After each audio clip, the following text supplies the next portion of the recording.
if you compare the story of Pan Am with our real existing history, that all of a sudden we realize if you go back 65 years in history, you are at the end of the 50s, beginning of the 60s, and if you look at Berlin at that time, it's a kind of a comparable situation. You have a capital city 15 years after a war. Of course, then everything is like different, but to have this kind of a capital city in the progress of reconstructing and redefining itself, I found that very inspiring to compare that with the capital of Pan Am. We had to come up with a design and to close the whole floor area, so to say,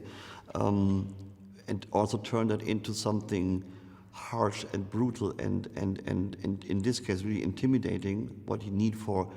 the arena of the Hunger Games. And then of course for practical reasons we had to cover the entire floor, which gave us the opportunity to come up with some sort of a Pan Am logo kind of floor design. And then of course we had to come up with all the big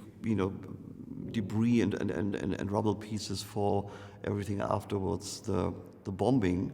which became almost like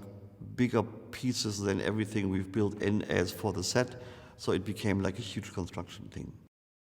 I thought it's interesting to take the District 12, the working class or the working aspect a bit more serious than before, because again, like 65 years ago, maybe the whole coal mining and this whole part of what's happening in District 12 is maybe more important for the whole society of Pan Am than 65 years later. It's like in our real life here, where the coal mining districts and the steel factory districts used to be more important for us than they are now. So we wanted to create, or to put everything, like the whole District 12 kind of world, like almost like inside a factory.